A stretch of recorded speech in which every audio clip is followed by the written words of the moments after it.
అంతటా జనక మహారాజుతో వశిష్ఠ మహాముని, జనక, కార్తీక మహత్యము గురించి ఎంత వివరించినను పూర్తి కానేరదు. కానీ మరి ఒక ఇతిహాసము తెలియజెప్పెదను, సావధానుడవై ఆలకింపమని ఇట్లు చెప్పాను. ఈ మాసమున హరినామ సంకీర్తనలు వినుట, చేయుట, శివకేశవుల వద్ద దీపారాధనను చేయుట, పురాణమును చదువుట లేక వినుట, సాయంత్రము దేవతా దర్శనము చేయలేని వారు కాలసూత్రమనడి నరకమునబడి కొట్టుమిట్టాడుదురు.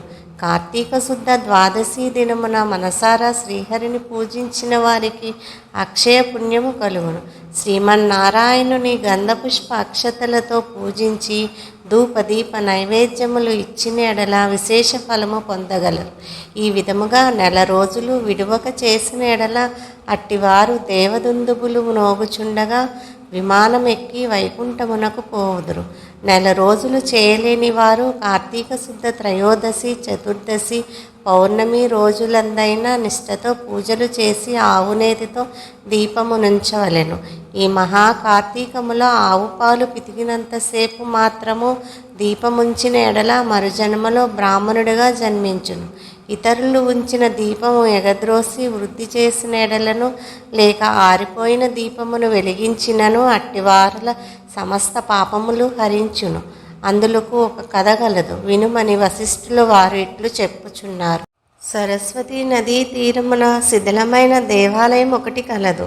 కర్మనిష్ఠుడనే దయార్థ హృదయుడగు ఒక యోగి పుంగవుడు ఆ దేవాలయము వద్దకు వచ్చి కార్తీక మాసమంతయు అచటనే గడిపి పురాణ పఠనము చేయు తలంపురాగా ఆ పాడుబడి ఉన్న దేవాలయమును శుభ్రముగా ఊడ్చి నీళ్లతో కడిగి బొట్లు పెట్టి పక్క గ్రామమునకు వెళ్ళి ప్రమిదలు తెచ్చి దూదితో ఒత్తులు చేసి 12 దీపములుంచి స్వామిని పూజించుచు నిష్ఠతో పురాణము చదువుచుండెను.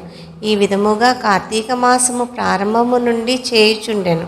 ఒక రోజున ఒక మూషికము ఆ దేవాలయములో ప్రవేశించి నలుమూలలు వెతికి తినడానికి ఏమీ దొరకనందున అక్కడ ఆరిపోయున్న వత్తిని తినవలసినదేనని అనుకొని నోట కరుచుకుని పక్కనున్న దీపము వద్ద ఆగెను. నోట కరిచియున్న వత్తి చివరకు అగ్ని అంటుకుని ఆరిపోయిన వత్తి కూడా వెలిగి వెలుతురు వచ్చెను. అది కార్తీక మాసం మగుట వలను శివాలయములో ఆరిపోయిన వత్తి ఈ ఎలుక వల్ల వెలుగుటచే దాని పాపములు హరించుకుపోయి పుణ్యము కలిగినందున వెంటనే దాని రూపము మారి మానవ రూపములో నిలబడెను. ధ్యాననిష్టలో ఉన్న యోగి పుంగవుడు తన కన్నులను తెరిచి చూడగా ప్రక్కన ఒక మానవుడు నిలబడి ఉండుటను గమనించి, ఓయి నీవెవ్వడవు, ఎందుకిట్లు నిలబడి ఉంటవి అని ప్రశ్నించగా, ఆర్య, నేను మూషికమును. రాత్రి నేను ఆహారమును వెతుక్కుంటూ ఈ దేవాలయములోకి ప్రవేశించి ఇక్కడ కూడా ఏమీ దొరకనందున నెయ్యి వాసనలతో నుండి ఆరిపోయిన వత్తిని తినవలెనని దానిని నోట కరిచి ప్రక్కనున్న దీపం చెంత నిలబడి ఉండగా నా అదృష్టము కొలది ఆ వత్తి వెలుగుటచే నా పాపములు పోయినందున కాబోలు వెంటనే పూర్వజన్మం ఎత్తి తిని. కానీ ఓ మహానుభావ, నేను ఎందుకీ మూషిక జన్మ మెత్తవలసి వచ్చనో దానికి గల కారణమేమిటో విశదీకరింపమని కోరెను. అంతా యోగీశ్వరుడు ఆశ్చర్యపడి తన దివ్య దృష్టితో సర్వము తెలుసుకొని, ఓయి, క్రిందటి జన్మలో నీవు బ్రాహ్మణుడువు, నిన్ను బాక్లీకుడని పిలిచెడువారు. నీవు జైనమత వంశానికి చెందినవాడవు.